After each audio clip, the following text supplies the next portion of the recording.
Hey now, what's happening? I got a nice surprise for y'all today. This is my good friend and mentor, Vice President, General Manager of McAllister Towing of Charleston, Captain Stephen Kicklighter, and my good buddy. They got my butt out of a lot of tough situations back in the day. He's the reason that I'm in this industry to begin with. So, Captain Kick, what's happening? Good to see you, Mr. Captain Jackson. Give us a little bit of background, like how you got into the industry. Well, it goes back before I started working, to be honest with you. My grandfather and my great uncle had a gas station after the war. They met in the war, in World War II, and they had a gas station in Savannah, and it was right next to a car dealership. And the owner of the Tugboat Company, who was also the head of the Harbor Pilot Association at the time in Savannah, Frank W. Spencer, had bought a car from the car dealership, and there was a problem with it, and the car dealership couldn't fix it. So he drove into my uncle and my grandfather's gas station one day and was complaining about the car dealership, and they fixed his car for him. And then he discovered that they were both engineers on Liberty ships in World War II, and he invited them down to check out his tugboats and asked them if they could fix his tugboats as well as they had fixed his car, and they said they could. So my grandfather and my great uncle ended up running the Tugboat Company. They ended up being Atlantic Towing. Holy crap. In Savannah, Georgia. And then my father ended up making my father a tugboat captain when he was 19 years old. My father wanted to go to dental school and be a dentist, but Frank Spencer made him a tugboat captain at 19, so he never got to dental school. Then so I grew up with my grandfather taking me to buy all the supplies and the food for the boats and everything. He'd come by and pick me up when I was 6, 7 years old, and I'd go shopping with him on Saturday for tugboat parts and climbed all over Ship Channel. He's helping him.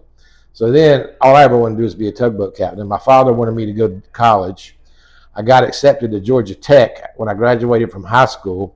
My father went on vacation for about 3 weeks because he finally got me out of a private school, been working his butt off. Well, at the same time he was on vacation, the union was hiring some relief people to work on the tugboats. So I went and got in line. I got to the front of the line, and the union steward, who was my father's buddy, says, "What are you doing here? I can't give you a job. Why are you in this line?" And I looked at him and I said, "I'm the only person in this room, all these people you got here interviewing, you don't have to train. I can start today. You've already trained me." He says, "You got a point." And I said, "And I'm 18 years old, and I know how this union game works." I said, "You're going to give me a job today." And he did. My father came back from vacation, and he was mad as hell because I didn't go to college and didn't go to Georgia Tech. And if he was here right now, he'd point his finger at me and say, "You should have gone to Georgia Tech." But here I am. But here you are. Man, that's a great story to how to get into the industry. I didn't know that. Never heard that. All right. So then when did you start working for McAllister? Well, in 1988, there was competition coming to Savannah for the first time. And it was Crescent Towing, and they were coming from the Gulf of Mexico, and they came into town, and they didn't hire anybody from any of us for a long time. So the younger guys, like me, I was just got my license, and I was starting to be a relief captain. We're all moving backwards because there's not as much work, and right. and Crescent wouldn't hire us. So at the same time, the strike was ending in Baltimore. It was near the end of the strike. It wasn't quite over yet. And they were looking for people, and McAllister actually hired me over the telephone and gave me a captain's job in Baltimore Harbor. I flew into Baltimore in the middle of the night. They picked me up at the airport, and they drove me straight to Dundalk Marine Terminal and put me on the Tug America, and I was docking ships before I ever filled out any paperwork. Nice. And that was 88. And I really shouldn't say that on camera, but that's what happened. Well, that's okay. That was way back in the day. We don't do it that way now. Well, that's really cool. So how'd you go from tugboat captain to vice president? Okay, this is another good story. So I'm a tugboat captain in Baltimore Harbor for a couple of years. The general manager is retiring, and they're making the head dispatcher, Ed Johansson, who was a great guy. But he never worked on a tugboat. He was a bus driver and a dispatcher, but he had been there working there for years. They're making him the general manager. And he came on my tugboat one day and he was kind of nervous. He says, he says, I know how to do some of this job, but I need a port captain. And I said, I might be interested in that. And so anyway, a couple of days later, what was his name? Not Cesar Del Greco. Don Stevens. Don Stevens was coming to Baltimore. And I went in and interviewed with Don Stevens for the port captain job in a pair of khaki shorts, a pair of docksiders, a T-shirt, and a resume written on a legal pad. And he hired me on the spot. Man, go ahead. And so now I'm the port captain in Baltimore. And there's an interesting story. I had been running the Patrice McAllister for about 4 or 5 months, towing a sea land barge between Baltimore and Norfolk. Okay, that's the container run? It was a container run. It's Chesapeake Traders. Right, yeah, we still do that run, actually. Yeah, and so I had been logging my soft line. It was old Patrice McAllister, not the new one. Right. This was an old one. This one you got now is a whole lot better than what I was doing. So it had a soft line that we were using for the hawser, and I had been logging it that we needed a new one for about 3 months. Okay, so my first week in the office as port captain, the hawser broke.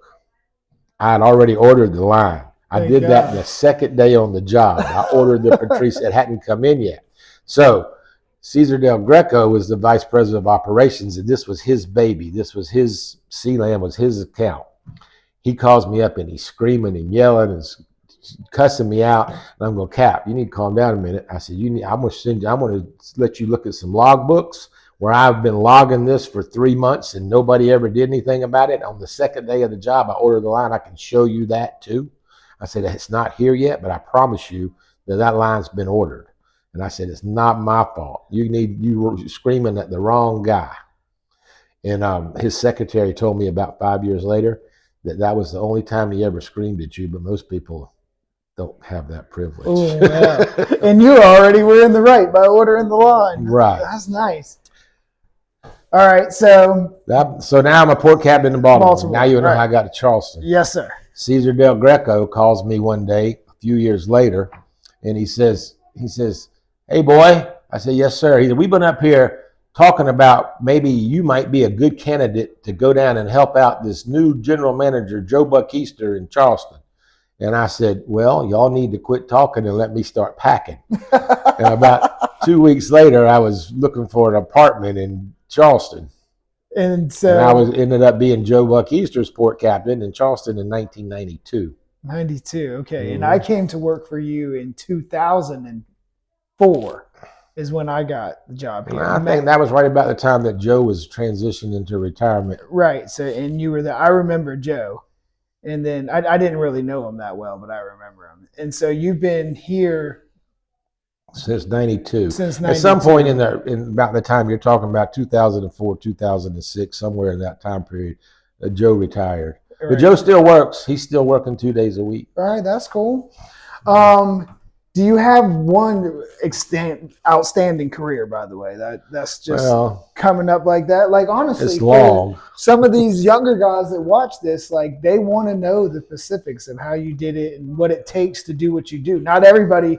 I've been working here almost 20 years, and I haven't been approached for a port captain job. It takes hard work and perseverance. And listen, you know, there's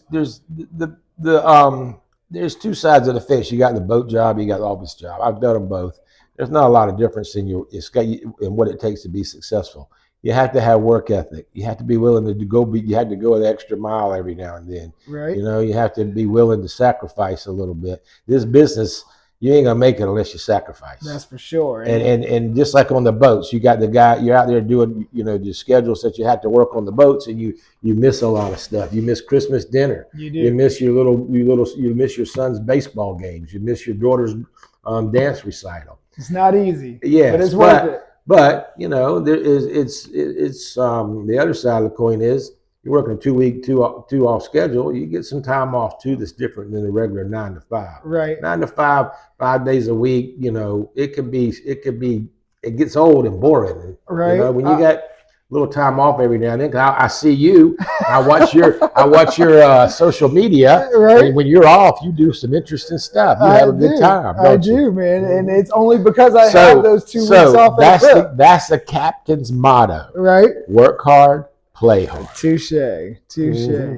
And you know, I'm grateful. Like I said, this man gave me the job. So I came in right after my 21st birthday, and he gave me a job and sent me down to Alabama to C school. And then that was for my AB, and then sent me back to get my license. Then I've been working for McAllister my whole career. This is all I know. And I'm proud of you, by the way. Thank you, sir. I never had any vision that you'd be where you are today. I did not. But here you are. Hence, that's why I'm sober. The young girl might not be sitting here right now. But thank you for talking with us, and thank you for taking the time. Is there anything that you would say to somebody trying to get into the industry, like what they need? Is McAllister looking for people or anything like that in Charleston? Well, well in Charleston we're doing pretty good right now as far as personnel. But overall, what I see in the future, we're always needing people. The jobs that are available, there's less and less people available, and Right. there's more there's more and more jobs needed.